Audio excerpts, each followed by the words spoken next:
Okay, the proposition under debate is, was the rise of fascism in Japan inevitable?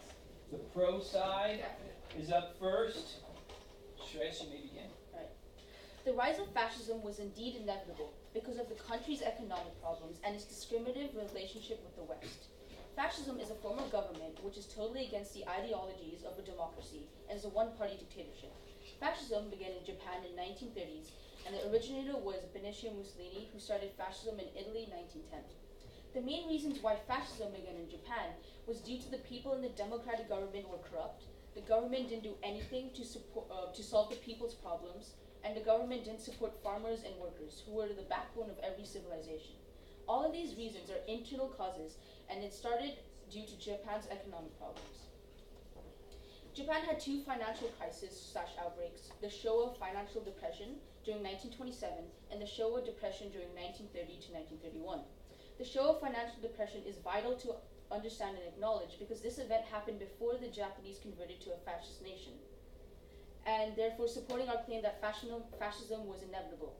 And according to the Bank of Japan, a nationwide financial panic was sparked when debates in the Diet revealed financial difficulties between the Bank of Taiwan and Suzuki & Co., a big trading house based in Kobe. The government did try to solve this problem by alerting the nation and imposing a 3-week moratorium to further prevent any more crisis. But the reason why this led to fascism is because it exploited the flaws of a democracy. Civilians realized that a democracy is ineffective because a vast amount of people are involved, and it takes time for voting procedures to occur, therefore making it ineffective. And fascism was an ideal solution in that moment because the Japanese needed to make changes or it would be Japan's downfall. And Japan took influence of Benito Mussolini and changed to a fascist nation. The rise of fascism in Japan was inevitable because of the country's economic problems.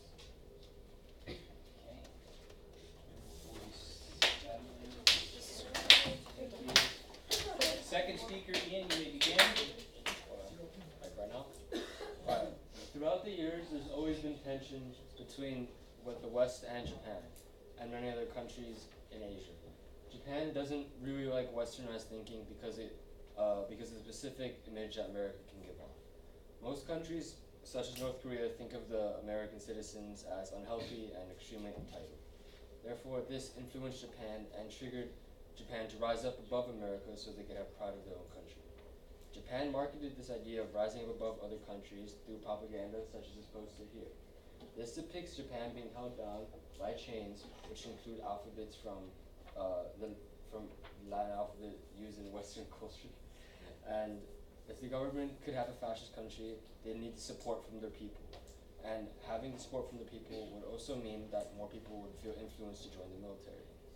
Young men wanted the image that the government provided, as the propaganda that the government fed the people was depicting soldiers as young heroes. And that's the dream of most Japanese, was the dream of most Japanese at the time. Having pride for your country is directly linked to fascism, and ideas of loyalty and pride for your country are also really prevalent in Japan, still to this day. The US did help Japan in the war after the war because they understood the strategic importance of using foreign assistance and other tools to aid and rebuild post-war Japan. Between 1946 and 1952,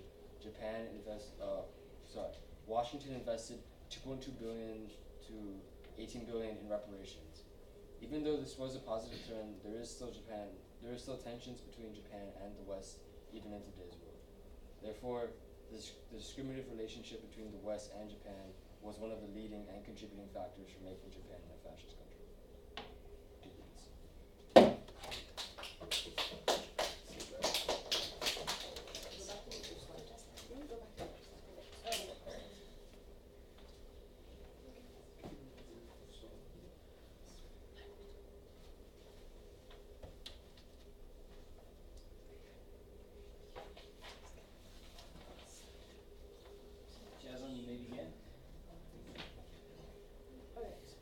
Some people argue that the rise of fascism would have been avoidable if Japan chose another form of government. However, this isn't true because during that period of time, the only other form of government that they were exposed to was fascism due to what Benito Mussolini did in Italy. As stated in Crisis and Conflict, an inquiry approach to modern world history, Mussolini found the Italian fascism movement in 1919 at a time when Italy was racked by widespread social disorder and economic problems.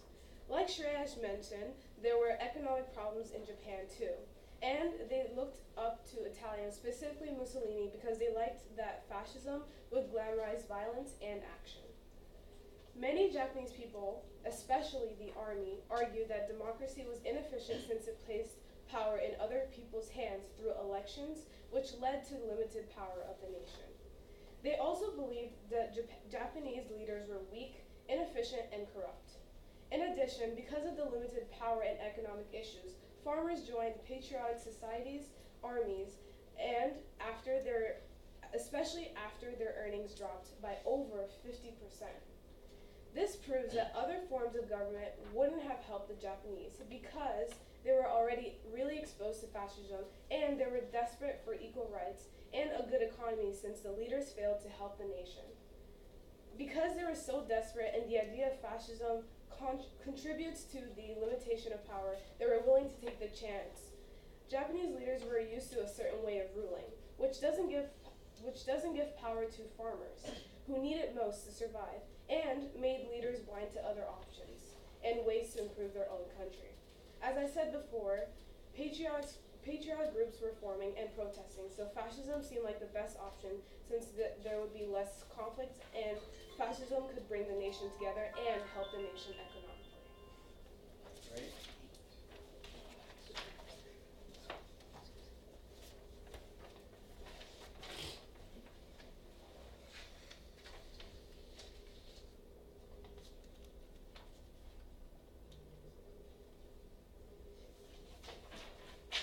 You can start, Shishi. Although many may argue otherwise, the rise of fascism in Japan was inevitable because of the country's growing economic problems as seen by the Showa financial depression and its discriminatory relationship with the West as seen by the propaganda poster Ian presented. Many may argue that the rise of fascism in Japan was triggered by one thing, one course of action, and if that one course of action was prevented, fascism wouldn't have risen. This isn't true because the rise of fascism in Japan happened because of a multitude of factors. Even before World War I, before the Japanese were forced to face the reality of how the country was being treated by European nations, Japan already had the mindset brought upon by the Showa Restoration, which was a mindset that combined ideas of nationalism, militarism, and expansionism. Even before World War I, the Japanese were already under the idea that Japan had to be strong and powerful. Even before World War I, Japan was already turning away from a democracy and supporting fascist ideas, even if that word hasn't been coined yet. They were simply waiting for something to happen. They were waiting for a spark that would trigger more people into following their mindset, which would cause their government to immediately change and cause their country to back off from trying to gain the favor of Western countries. Conflicts are hard to prevent. An event may trigger a conflict to start, but this event isn't the cause of the conflict. What caused the conflict are layers of problems. It isn't right to say that a conflict would have been preventable if this one variable was subtracted from the equation. Even if Japan were to be treated nicely after World War I, the corrupt government that it had would have still made the country turn away from democracy. Therefore, the rise of fascism in Japan was inevitable, because even before World War I, the Japanese already had economic problems brought upon by a corrupt government, and they also had bad relationships with the West, as they were treated as inferior. They were already starting to support fascist ideas. They were just waiting for a spark to start their country's rise towards fascism. Thank you.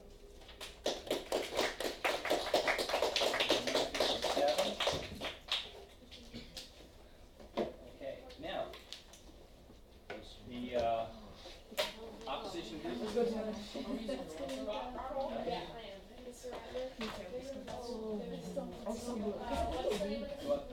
Page 427. Are you speaker one? Ryan, his videos first, and then Speaker order. Ryan, me. Okay, Ryan, video. Oh my No, one of your reports are better. You're so silly. You're ready. Exactly. You're ready. I'll make notes for you. Okay. Which one, Mel? Okay, guys, we have to move quickly. Hit play. We're good to go. Come on up, group. Poor Ryan.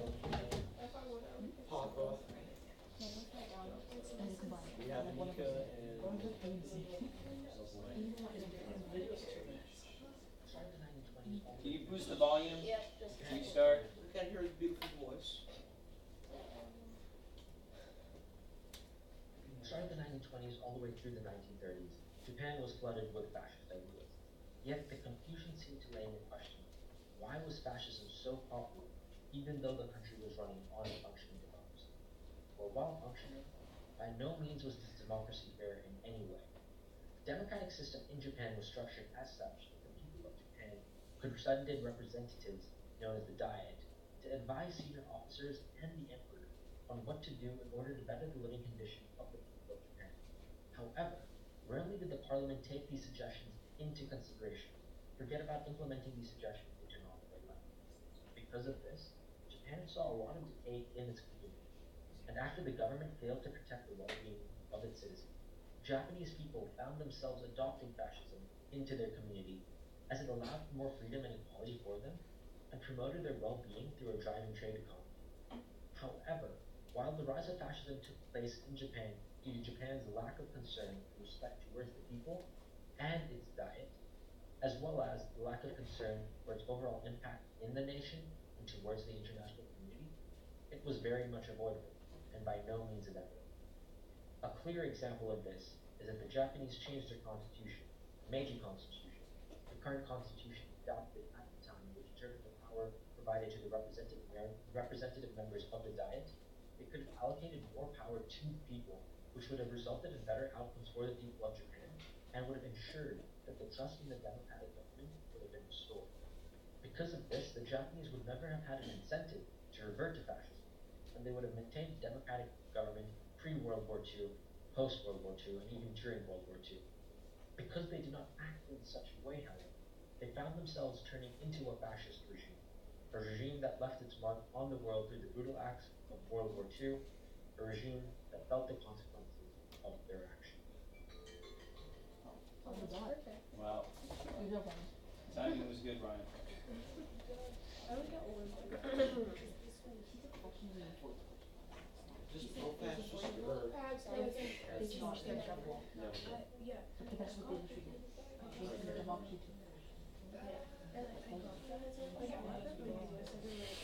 Wait, so you guys are saying That fascism Y'all are saying that it is wasn't and that more inevitable. freedom. Yeah.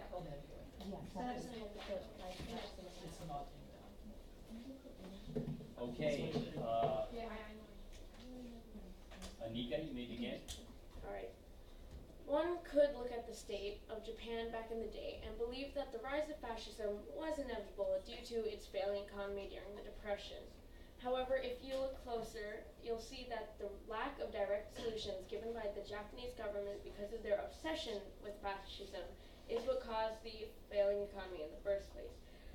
For example, according to the Times timeline of Japan between the two world wars, in 1929, the New York Stock Exchange crashed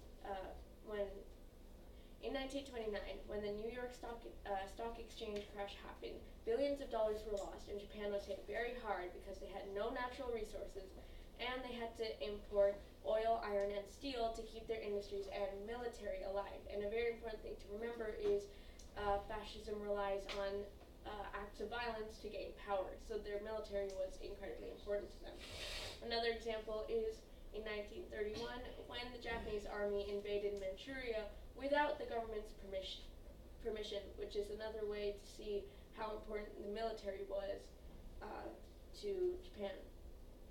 As I said, fascism enforces violence to gain power, and all these actions that I mentioned before were fascist motivated by all the current leaders of that time in Japan. For example, Hideki Tojo over here. People like him were raised through what was known as the Meiji-era education system, where they were taught, and it was drilled into their head, that Japan knows no failure, and all boys were raised to be as soldiers, and that war was the most beautiful thing in the world. Had this Meiji-era education system never happened, or had it focused on a motivation with more morals, the fascism in Japan could have been lessened or non-existent altogether. All right, 2 minutes on the nose.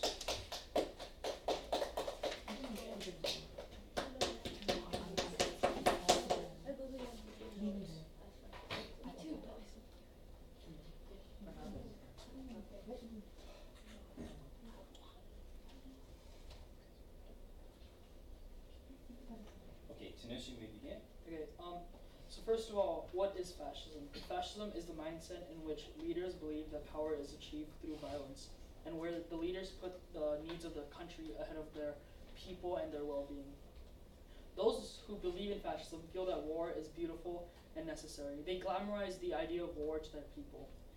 The rise of fascism, according to History.com, the rise of fascism happened because of Japan's lack of concern and respect towards its people. Its lack of concern for its overall impact in the nation and towards the international community, such as other countries. The rise of fascism was very much avoidable and not inevitable. The rise of fascism in Japan was similar to the rise of Mussolini fascism in Italy, and which was headed by Mussolini. The Mussolini rule in Italy was the fascist party, and it had become almost bureaucratized and secondary to the state itself. Big businesses in the industry and the finance maintained autonomy, especially in the earlier years. Autonomy is where people want to make like a group of people want to make like the decisions by themselves for themselves.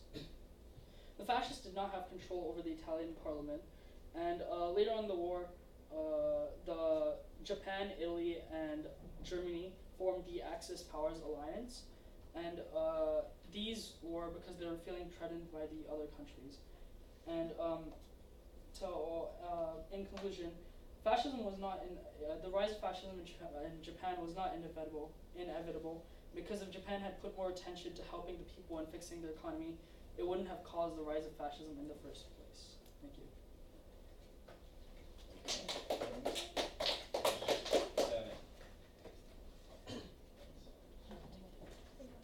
1 minute from now, the proposition group has a rebuttal opportunity for 1 minute. I got 147. Wow.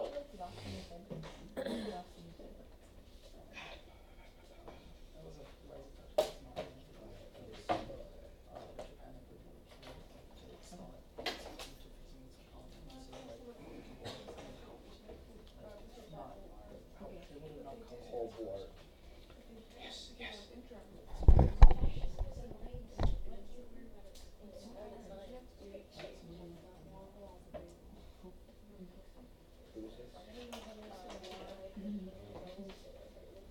Turn to him and say, my more philosophy is that you need to shut up with your big old stupid. Wait, so who's? It's fine, just. Wow. 6 seconds, 5 seconds. Whoever's ready, just go. Jason, Jazzy, Strasian have the first opportunity. Okay, come on up.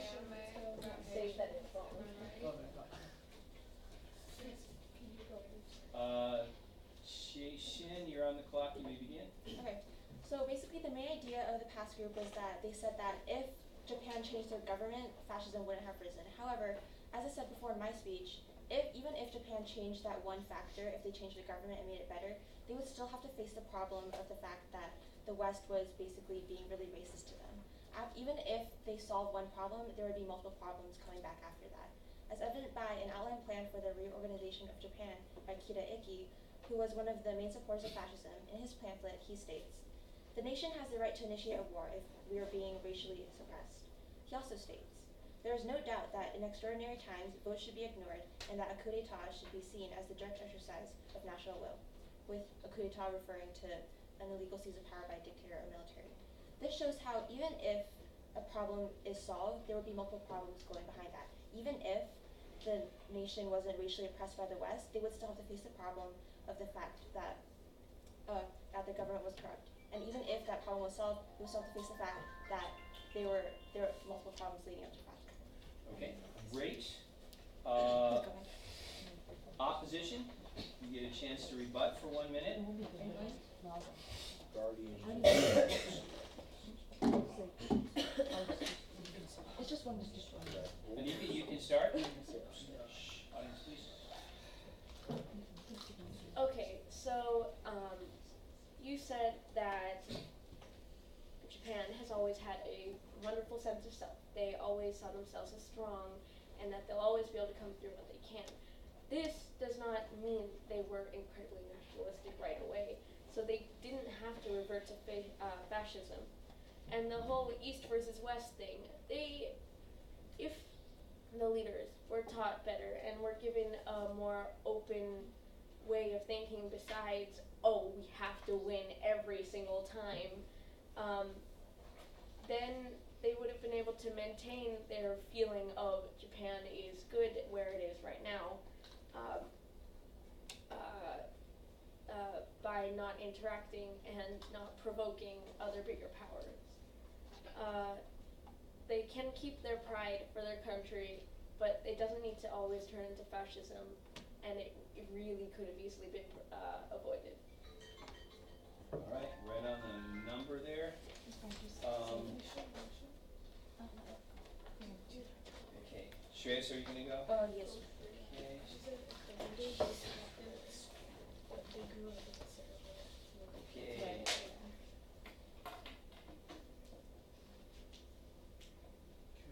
Shreyas, you can start.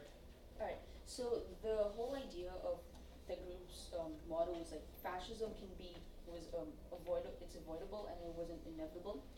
But the thing is, it was inevitable because they suffered major economic problems. And what Tanush said is that if the government did look into this economic problems, they could maybe prevent the fact of Japan becoming a fascist nation. But the thing is, they did. They put a moratorium for 3 weeks, which is like a temporary shutdown of the banks and to prevent any more crisis of economic problems. And what Anuka's mentioned is that the Meiji education influenced the violent personalities in the Japanese culture, but that is one of the reasons why Japan was so strong during that time. All right, great. 55. And the last word goes to the opposition. This is Tanush. 1 second, Tanush.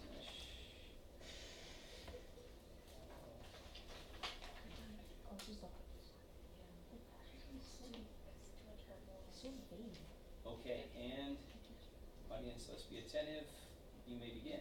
Alright, so Jason mentioned that solving the one problem, just the one problem of the economic problem in Japan would not help. But solving this one major problem in Japan could have helped Japan solve their other problems eventually, slowly, and rise up to prevent the rise of fascism. And so, as I said, they could have eventually solved them and take things slow, but instead of just not doing anything and just sitting there doing nothing. And you also mentioned how Japan was being oppressed by the West, but in my opinion, I don't think it mattered that much to them, as they could have instead focused on fixing their problems that were the major issue in Japan at the time. And Shreyas mentioned the major economic problems, and as I said, solving these could have helped prevent the rise of fascism, and Japan could have done more to help their people. Okay, 55. So, wow, you made it. Give me 10 seconds, 15 seconds, okay? All you need to do, guys, is go to Google Form and say who you thought won the debates, give one quick, simple reason, and vote on an MVP for the debates that you did not participate in. So just 2 of them. Other homework information. There's no other homework, okay? Thank you. Take the weekend off, you lucky ducks. I'll see you on Tuesday, and we'll still have plenty of time for our vlog. You're my Some most of it next valuable week. player. Thank you, David Ratner. What is that? Am I yours? Have a nice day. I probably have to. Oh, video. Let's turn off video. Mr. Ratner. Thank you, guys.